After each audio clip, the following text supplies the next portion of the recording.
For centuries, the Red Sea has been a vital channel for empires and traders, witnessing the rise and fall of pharaohs, Roman galleys, and British steamships.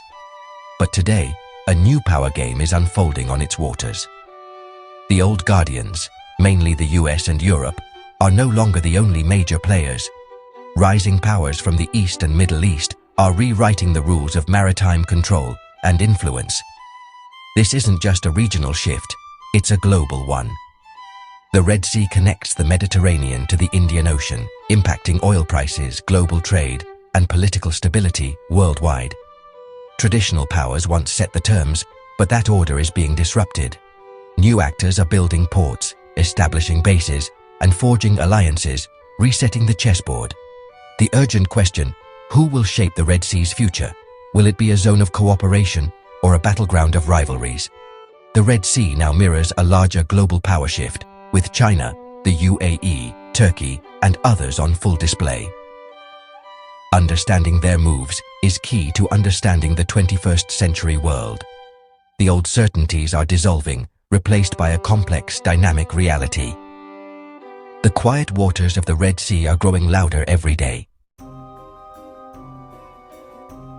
The Red Sea is one of the world's most critical maritime chokepoints. It connects Europe and Asia, with about 12% of global seaborne trade passing through its narrow gates, the el-Mandeb Strait and the Suez Canal. This includes vital energy supplies, like oil and liquefied natural gas, making the Red Sea essential to the global economy. Any disruption, conflict, piracy, or accidents can send shockwaves worldwide, spiking fuel prices and halting supply chains. The Red Sea is also a hub for undersea data cables, carrying internet traffic and financial transactions between continents. Damage to these cables could cripple global connectivity in an instant. Control over the Red Sea means influence over both trade and information flows. For any nation with global ambitions, securing influence here is a necessity. It's leverage, security, and a platform for projecting power into Africa, the Middle East, and Europe. Empires have fought over it for millennia, and as the world becomes more multipolar, its importance only grows. The Red Sea is a permanent fixture on the geopolitical chessboard. After the Cold War, the Red Sea's security was dominated by the US and its allies. The US Navy, anchored by bases like Camp Lemonnier in Djibouti, ensured freedom of navigation and protected vital trade. European powers, especially France and the UK, played supporting roles, maintaining bases and patrolling against piracy. This Western-led order brought predictability, but cracks have appeared. The US has shifted focus toward Asia, creating a sense of retreat and uncertainty. Regional politics have grown more complex, with the Arab Spring, Yemen's war, and shifting Gulf alliances fracturing old partnerships. Key states like Saudi Arabia and Egypt are diversifying their alliances, no longer relying solely on Washington. This has opened the door for new powers to enter the Red Sea.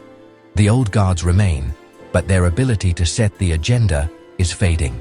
The region is now a crowded, competitive arena, forcing traditional powers to adapt or risk irrelevance. The era of clear Western dominance is over. A new contest has begun. Into this shifting landscape step new actors, each with their own agenda. China is the most prominent, making the Red Sea a key node in its Belt and Road Initiative and opening its first overseas military base in Djibouti. The UAE has emerged as a formidable maritime power, building a network of ports and bases from Eritrea to Yemen, acting like a regional hegemon. Turkey, driven by a neo-Ottoman vision, has established a major military base in Somalia, projecting influence near the Red Sea's mouth. These moves create new rivalries, especially with the UAE and Egypt. Russia seeks a naval facility in Sudan to reassert global power, while Iran uses proxies like the Houthis to threaten shipping in the Bab el-Mandeb Strait. Each player is reshaping the region's balance of power. The Red Sea is now a crowded, high-stakes arena. The competition is fierce, and the consequences are global.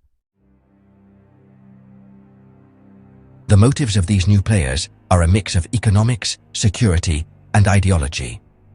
China seeks economic security, building ports and a military base to protect its supply chains and investments. The UAE combines commercial ambition with strategic anxiety, using its port empire and military presence to secure trade routes and counter rivals like Iran and Turkey. Turkey wants strategic autonomy and regional leadership, using its base in Somalia to project power and challenge the UAE and Saudi Arabia. Russia's quest for a Sudanese naval base is about challenging Western dominance and expanding its reach. Iran, lacking a conventional navy, uses proxies like the Houthis to threaten chokepoints and gain leverage over rivals. Each power is building influence in the Red Sea to secure its interests and shape the region's future.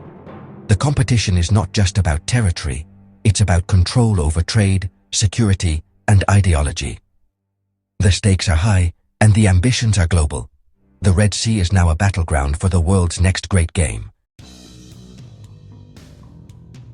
The influx of new powers has turned the Red Sea into a crowded, contentious space. Horn of Africa countries like Djibouti, Somalia, Eritrea, and Sudan now play rival powers off each other for investment and support. Djibouti hosts bases for the US, France, China, Japan, and Italy, profiting from its strategic location, but importing global rivalries. Regional conflicts have intensified. Yemen's war is now a proxy battle, and the UAE-Turkey rivalry deepens Somalia's divisions.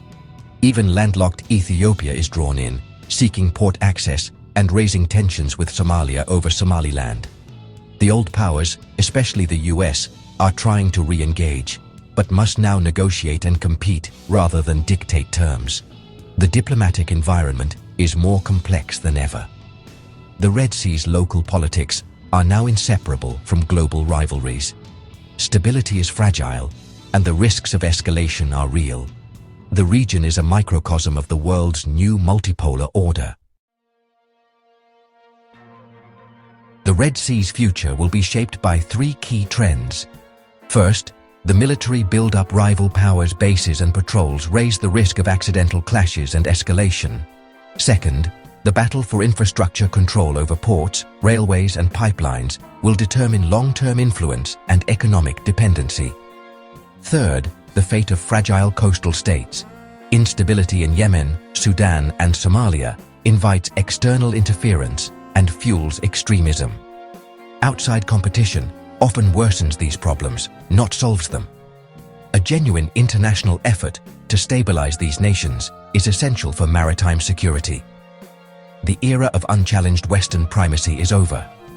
A messier, multipolar reality has arrived. The rise of China, the UAE, and Turkey is a structural shift, not a passing phase. The risks are immense, but so are the opportunities for a new equilibrium, if managed wisely. The future of global trade and security may well be written in the waters of this ancient, newly contested sea.